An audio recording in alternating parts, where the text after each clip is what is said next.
Hello friends, welcome to the new episode of my channel I Prince. তো আমাকে অনেকেই Shakib haters বা সাকিব বিরোধী বলে মনে করে, যারা সাকিব ফ্যান্স রয়েছে, কারণ আমি প্রত্যেকটা কথায় সাকিব খানের তারিফ করি না। মানে সাকিব খানের সব জিনিস ভালো, সাকিব খান মানি সেরা, এই ধরনের কথাবার্তা আমি বলি না। যখন যেটা যেমন লাগে তেমন বলি। যেমন রাজকুমারের অনেক কিছু আমার ভালো লাগেনি, আমি খারাপ বলেছি। আবার যখন তুফানের টিজার আমার ভালো লেগেছে, আমি পুরোপুরি এক্সাইটেড হয়ে ভিডিও করেছি, তোমরা সেটা দেখেছো। তাই একজন অনেস্ট রিভিউয়ারে যখন যেটা যেমন লাগে আমি তেমন বলেছি, কারণ আমি সাকিব ফ্যান্সদের কাছে খুব একটা যে মানে ভালো পাত্র বা সাকিব বিয়ান্সদের দলের একজন, এমনটা আমাকে কেউ বলতে পারবে না, সত্যি কথা বলতে গেলে। তো যাই হোক, আজকে একটা ব্যাপার নিয়ে কথা বলবো যেটা আমার চোখে পড়লো, এবং এটা নিয়ে কিন্তু আলোচনা হওয়া খুবই দরকার রয়েছে। কারণ এটা কোথাও গিয়ে একটা ভালো সাইন। সেটা জিতের হাত ধরে হোক, সেটা দেবের হাত ধরে হোক, বা সাকিব খানের হাত ধরে হোক, যার হাত ধরেই হোক না কেন, সেটা কিন্তু কোথাও গিয়ে একটা ভালো দিক। এবং এটা একটা ইঙ্গিত দিচ্ছে যে আজও কিন্তু মেন স্ট্রিম কমার্শিয়াল সিনেমার জায়গা কিন্তু মানে মফস্বল এরিয়াতে, গ্রামের দিকে কিন্তু সমানভাবে কিন্তু রয়েছে, বিরাটভাবে রয়েছে।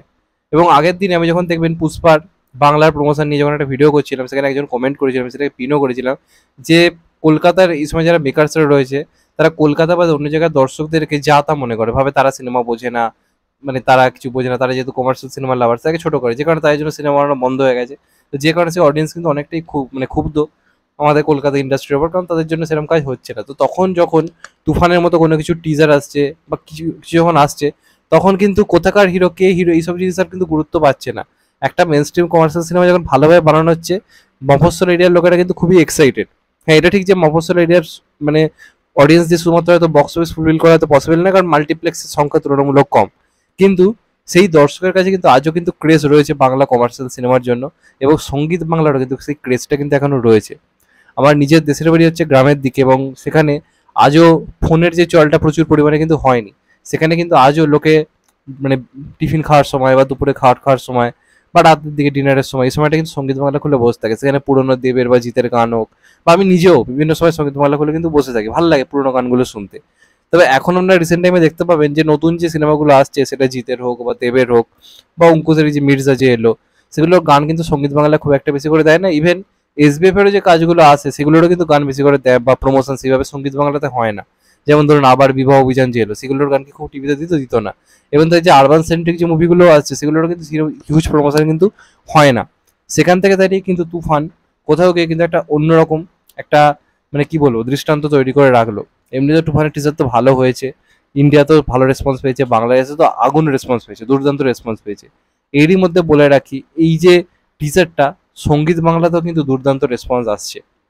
যেটা আমি তোমাদেরকে বললাম যে গ্রাম মফস্বল এরিয়াতে লোকে এখনো সঙ্গীত বাংলা খুলে থাকে, সেখানকার ইউথদের মধ্যে এখনো বাংলা সিনেমা দেখার চলটা রয়েছে। চল মানে বলতে গেছি কি, সেখানকার গান, বাংলা সিনেমার গান যখন দেয়, তারা কিন্তু দেখে। তো সেখানে এই মুহূর্তে দাঁড়িয়ে কিন্তু তুফানের টিজার রমরমিয়ে কিন্তু দেখানো হচ্ছে, দুর্দান্ত লেভেলের একটা প্রমোশন হচ্ছে। এবং শেষ কোনো বাংলা কমার্শিয়াল সিনেমার প্রমোশন সঙ্গীত বাংলাতে এত ভালো হয়নি। এবং কোথাও গেছি পুরোনো দিনের কথা আপনাদের মনে পড়ে যাবে। আমি কালকেই সম্ভবত মানে রাত্রের দিকে সঙ্গীত বাংলা খুলেছিলাম, এবং সেখানে তুফানের টিজার প্রত্যেকটা অ্যাডে তারা দিচ্ছে, বিভিন্ন অ্যাডের সময়। এবং এমনটা এসবিএফ তাদের বহু পুরনো পুরনো সিনেমার সময় এরকম প্রমোশন করতো, যখন দেবের জিতের সিনেমা আসতো, এত এত অ্যাড দেওয়া হতো, প্রত্যেকটা অ্যাডে এক্সক্লুসিভ করে টিজার দেখানো হচ্ছে। এমনটা সচরাচর এখন আর দেখা যায় না। এমনকি এসবিএফ এর সব থেকে হাইপ তোলা সিনেমা যেটা আগের বছর এসেছিল, আমাদের কি বলে দশম অবতার, সেটারও কিন্তু এতটা তারা টিভিতে প্রমোশনটা করেনি।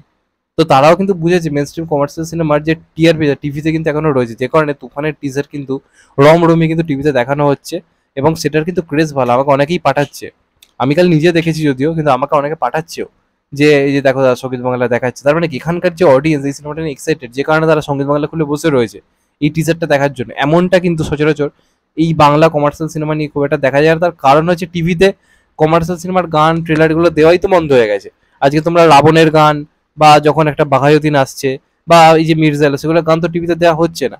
তো আজও আমি এটা বারবার বলে এসেছি, আগেও বলেছি, যে টিভি কিন্তু সবসময় একটা কিন্তু বেটার প্রমোশনের জায়গা, এই নিয়ে কোনো সন্দেহই নেই।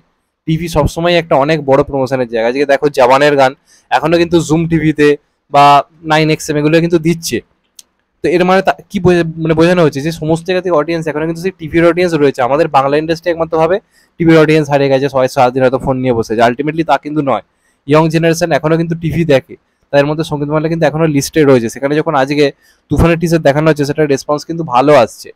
এবং আগের মধ্যে কিন্তু সঙ্গীত বাংলাকে নিয়ে উন্মাদনাটা কিন্তু হচ্ছে, দর্শকরা কিন্তু টাইম নিয়ে বসে রয়েছে একটা টিজার দেখার জন্য, এমনটা কিন্তু রিসেন্ট টাইমে হয়নি। এর থেকে একটা জিনিসই প্রমাণিত যে এইটার কিন্তু ক্রেজ আমাদের ভারতে কিন্তু যথেষ্ট ভালো রয়েছে। সেটা সাকিব খানের হোক, দেবের হোক, জিতের হোক, যার হাত ধরেই হোক, একটা ক্রেজ কিন্তু এই সিনেমাটা ক্রিয়েট করতে পেরেছে আমাদের এপার বাংলা। তো ওপার বাংলায় তো রয়েছে, সেটা নিয়ে আমি কথা বলছি না, আমি এপার বাংলায় কথা বলছি। এপার বাংলা কিন্তু একটা ক্রেজ তৈরি করতে, কিন্তু সার্টেন ক্রেজ কিন্তু তৈরি করতে পেরেছে, এটা খুবই দরকারি। এবার দেখা যাক সিনেমাটা একই দিনে ইন্ডিয়া বাংলাদেশে রিলিজ করে কিনা। কারণ যদি পরে রিলিজ করতো তাহলে তারা এখন থেকে কি তারা এত প্রমোশন কি করতো? কারণ দেখো তাদের অথই কিন্তু 14 তারিখে রিলিজ করছে, 14ই জুন। তারা কিন্তু সেটার অ্যাড খুব একটা বেশি দিচ্ছে না, যেটা বেসিক্যালি তাদের প্রথম রিলিজ, সেটার অ্যাড কিন্তু তারা খুব একটা বেশি দিচ্ছে না, তার থেকে বেশি অনেক তুফানের অ্যাড দিচ্ছে। তো এবার দেখার ব্যাপার থাকবে যে তাদের অথই এবং তুফান একই সঙ্গে তারা ইন্ডিয়াতে রিলিজ করে কিনা। আমি তো চাইবো একই দিনে রিলিজ হোক দুই বাংলাতে, তাহলে কি হবে, পরে রিলিজ করলে সেই ক্রেজটা কিন্তু আমাদের এখানে থাকবে না। আমাদের এখানে যেগুলো যা ক্রেজ রয়েছে সেটা যদি ওখানে রিলিজের সঙ্গে সঙ্গে এখানে রিলিজ হয়, তবে কিন্তু সেই অডিয়েন্সটা মানে ভালো রকম হলে কিন্তু যাবে, যে ক্রেজটা আমি দেখতে পাচ্ছি অন্তত পক্ষে গ্রাউন্ড লেভেলে। তো সেটা কিন্তু ভাবা দরকার যে একই দিন এখানে রিলিজ করা হয় কিনা। যেভাবে সঙ্গীত বাংলা অ্যাড দিচ্ছে প্রতিটা মুহূর্তে, আমার কেন যেন মনে হচ্ছে যে হতে পারে হয়তো তারা প্ল্যানিং করছে একই দিনে রিলিজ করা। নাহলে তারা এখন থেকে এত অ্যাড কেন দেবে, যখন তাদের রিলিজ হওয়া সিনেমার 10 দিন আগের প্রমোশন তারা পর্যন্ত সঙ্গীত বাংলায় করছে না, সেখানে একটা সিনেমা আদৌ এখন রিলিজ হবে কিনা সেটা অ্যাড তারা এত দিচ্ছে কেন? এটা একটা ব্যাপার কিন্তু। যাই হোক, একটা জিনিস দেখে ভালো লাগলো যে সঙ্গীত বাংলা অন্তপক্ষে পুরোনো ফর্মে ফিরেছে। সেখানে একটা কমার্শিয়াল সিনেমার টিজার দেখার জন্য লোকে ওয়েট করছে, বারবার দেখানো হচ্ছে, এটা কিন্তু পুরোনো কমার্শিয়াল যুগটা খানিকটা হলেও ফিরে আনতে পেরেছে।